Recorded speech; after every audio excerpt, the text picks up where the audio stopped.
હિન્દુ ધર્મ અનુસાર શ્રાવણ મહિનામાં ભગવાન શિવની પૂજા અર્ચના કરવામાં આવે છે.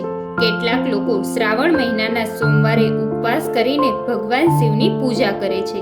સોમવારના દિવસે વ્રતમાં લોકો એક સમયનું ભોજન કરે છે, તે પણ એકદમ સાત્વિક ભોજન.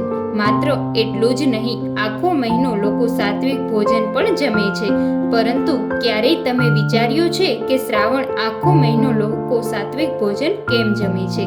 શા માટે લોકો પ્રાચીન સમયથી ઉપવાસ કરતા આવી રહ્યા છે?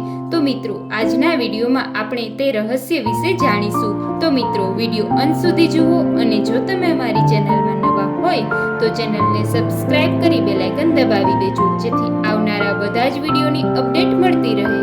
શ્રાવણ મહિનામાં વરસાદ ખૂબ જ પડે છે. આ દરમિયાન ઉપવાસ કરવાનું ખાસ મહત્વ છે. આયુર્વેદ અનુસાર આ મોસમમાં વરસાદના કારણે બજારમાં ઓછી શાકભાજી આવે છે. તેથી બીજી તરફ પાંદડા અને લીલી શાકભાજીઓમાં કીડા પડવા લાગે છે, અને ખાધા બાદ પેટ સંબંધિત સમસ્યાઓ પણ થવા લાગે છે. આ સાથે જ મોસમમાં દૂધ પીવાની પણ મનાઈ કરવામાં આવે છે, કેમ કે ઘાસ પર કીડા મકોડા થઈ જાય છે. આ દરમિયાન ગાય ઘાસ ખાય છે તો તેનું દૂધ પણ ટોક્સિક થઈ જાય છે. તેથી આ મોસમમાં દૂધવાળી વસ્તુઓ પણ ખાવાની મનાઈ કરવામાં આવે છે, કારણ કે તેનાથી પેટ ખરાબ થઈ જાય છે. બીજી બાજુ વરસાદની સિઝનમાં પાચન ક્રિયા નબળી પડતી જાય છે. વરસાદમાં ચારેય બાજુ હળિયાળી છવાયેલી હોય છે, પરંતુ આ મોસમમાં ગરમીની સાથે ઉકળાટ પણ વધી જાય છે. આ ઉકળાટ પાચન તંત્રને કમજોર બનાવી દે છે, સાથે જ આંતરડાની હેલ્થ પણ બગાડી શકે છે, જેના કારણે પેટ અને આંતરડા સાથે જોડાયેલી સમસ્યાઓ પણ થવા લાગે છે. આ જ કારણ છે કે આ મોસમમાં પેટ ખરાબ, અપચો, એસિડિટી જેવો સોજો આવી જવો જેવી સમસ્યાઓનો સામનો પણ કરવો પડે છે. અને આયુર્વેદ અનુસાર શ્રાવણ મહિનામાં જો તમે એક દિવસ વ્રત રાખો છો તો સાથે હેલ્થ સંબંધિત સમસ્યાઓ પણ થશે નહીં.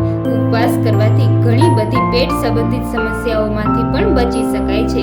પેટ ખરાબ થવાથી બચાવે છે, સાથે જ બ્લોટિંગ, ગેસ, એસિડિટી સમસ્યાઓમાંથી પણ છુટકારો અપાવે છે.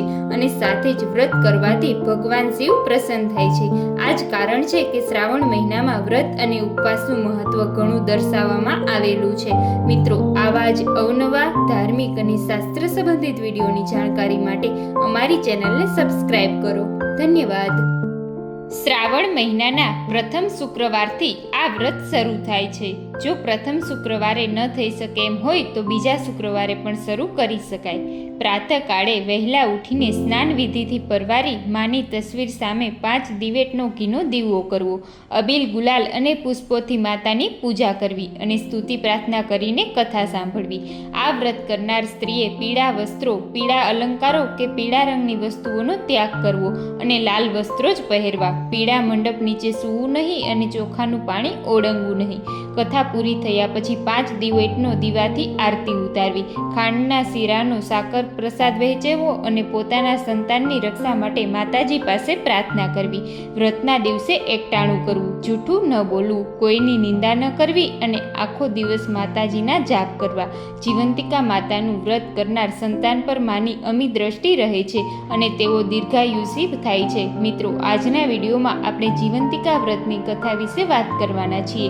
તો વિડીયો અંત સુધી જુઓ, અને જો તમે અમારી ચેનલમાં નવા હોય તો ચેનલને સબસ્ક્રાઇબ કરી બેલ આઇકન દબાવી દેજો, જેથી આવનારા બધા જ વિડીયોની અપડેટ મળતી રહે. પ્રાચીન કાળમાં શિલભદ્રા નગરીમાં સુશીલ કુમાર નામે એક રાજા રાજ કરતો હતો. તેની રાણીનું નામ સુલક્ષણા હતું. રાજા રાણી ઘણા દાની અને ધર્મિષ્ઠ હતા, પણ શેર માટેની ખોટ હોવાના લીધે એમને મન સંસારમાં બધા જ સુખ ઝેર જેવા થઈ ગયા હતા.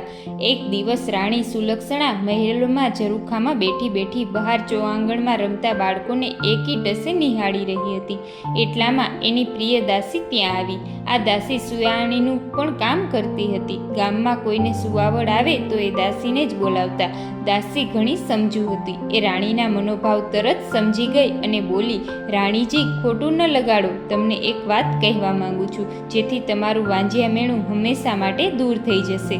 ત્યારે રાણીએ કહ્યું, જલ્દી બતાવ. રાણીએ ઉતાવળમાં કહ્યું. ત્યારે દાસી બોલી, સાંભળો, ગામમાં એક બ્રાહ્મણીને 5મો મહિનો જઈ રહ્યો છે. તમે આજથી જ વાત ફેલાવી દો કે તમે માતા બનવાના છો, બસ ત્યારબાદનું બધું જ કામ હું સંભાળી લઈશ. પૂરે દિવસે બ્રાહ્મણી જે બાળકને જન્મ આપશે તે હું તમને આ લાવીને સોંપી દઈશ. કોઈને કાંઈ કાનો કાન ખબર પણ નહીં પડવા દઉં. બાળક મળવાની લાલસાને કારણે રાણી સુલક્ષણાનું આવું કૃત્ય કરવા માટે તૈયાર થઈ ગઈ અને પોતે ગર્ભવતી છે એ વાત ફેલાવવા માંડી. જોત જોતામાં 4 મહિના વીતી ગયા. એક દિવસ રાતે બ્રાહ્મણીએ પ્રસૂતિની પીડા ઉપડતા દાસીને બોલાવવા આવી. મધરાત બાદ બ્રાહ્મણી એક સુંદર અને તેજસ્વી પુત્રને જન્મ આપ્યો. દાસી બધાની રજા લઈને રવાના થઈ. થોડી વારમાં તો ઘરના બધા ઘસઘસાટ ઊંઘી ગયા. દાસી ઘરની પાછલી બારીથી ચોર પગલે બ્રાહ્મણીના ઓરડામાં આવી અને બાળકને ઉઠાવીને ઘરની બહાર નીકળી ગઈ. એ સીધી ગઈ રાણી પાસે અને જઈને બાળક સોંપી દીધું તો રાણી તો ઘણી ખુશ થઈ ગઈ.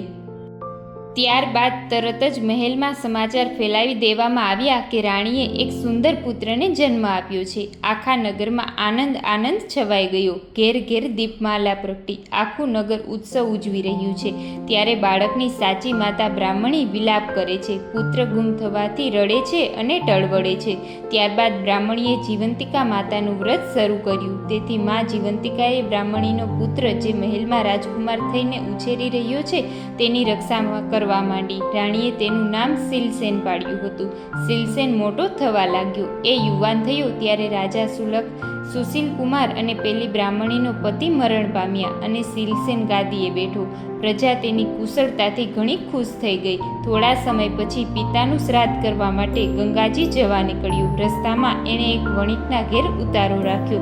એ દિવસે વણિકના ઘેર પુત્રીની છઠ્ઠી હતી. ઘરના બધા ઊંઘી રહ્યા હતા. ત્યારે માતા જીવંતિકા શિલસેનનું રક્ષણ કરતા બારણા પાસે ઊભા હતા. એ વખતે વિધાતા વણિક પુત્રના લેખ લખવા આવ્યા.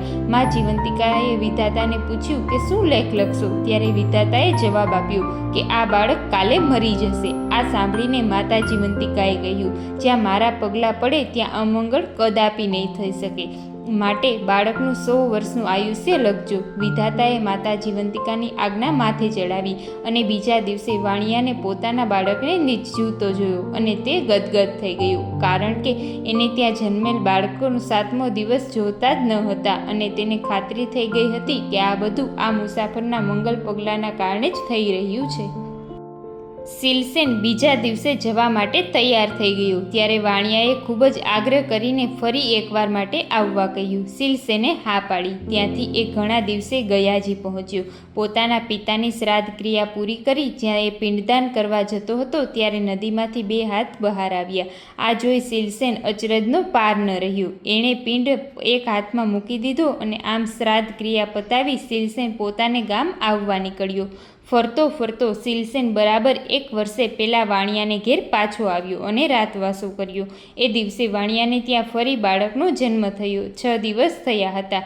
રાડ પડતાની સાથે જ વિધાતા છઠ્ઠીના લેખ લખવા માટે આવ્યા. તો જીવંતિકા માતાએ તેને રોકીને 100 વર્ષનું આયુષ્ય લખવા માટે કહ્યું.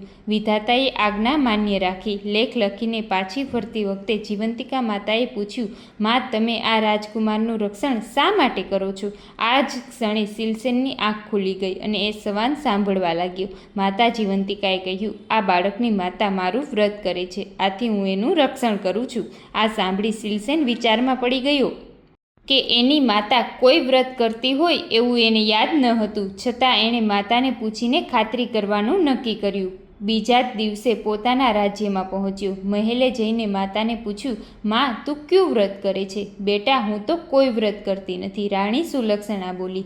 આથી શિલસેનને શંકા પડી કે આ મારી સગી માતા નથી. પોતાની માતાને શોધવા માટે એણે શ્રાવણ માસના પ્રથમ શુક્રવારે આખી નગરીને જમાડવાનું આમંત્રણ આપ્યું. સાથે સખ્ત સૂચના આપી કે દરેકે પીળા વસ્ત્ર પહેરવા. બધા જ જમવા માટે આવ્યા. ત્યારે શિલસેને આજ્ઞા કરી કે નગરમાં તપાસ કરાવો કે કોઈ રહી ગયું છે કે નહીં. થોડી વારે અનુચરો આવીને કહ્યું કે એક બ્રાહ્મણી પીળા વસ્ત્ર પહેરીને આવવાની ના પાડે છે.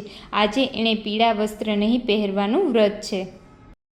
આ વાત સાંભળતાની સાથે જ રાજકુમાર ગદગદ થઈ ગયો. તેણે તરત બ્રાહ્મણી માટે લાલ રંગના વસ્ત્રો મોકલાવ્યા. એ પહેરીને બ્રાહ્મણી આવી. શિલસેનની સામે આવતાની સાથે જ એના ધાવણમાં દૂધની ધાર છૂટી અને શિલસેનના મોંમાં પડી. આ જોતાં જ નગરજનો અચરજમાં પડી ગયા અને એકી અવાજે બોલી ઉઠ્યા, આ જ રાજકુમાર શિલસેનની માતા છે. ત્યારબાદ શિલસેને રાણી સુલક્ષણાને બધી વાત પૂછી. રાણીએ રડતા રડતા બધી વાત જણાવી.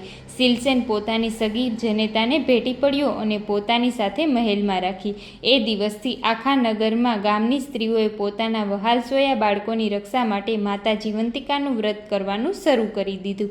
શિલસેને વર્ષો સુધી સુખપૂર્વક રાજ કર્યું. હે જીવંતિકા માતા, જેવું બ્રાહ્મણીને ફળ્યું તેવું વ્રત કરનાર સર્વને ફળજો. મિત્રો, આવા જ અવનવા ધાર્મિક અને શાસ્ત્ર સંબંધિત વિડીયોની જાણકારી માટે અમારી ચેનલને સબસ્ક્રાઈબ કરજો. ધન્યવાદ.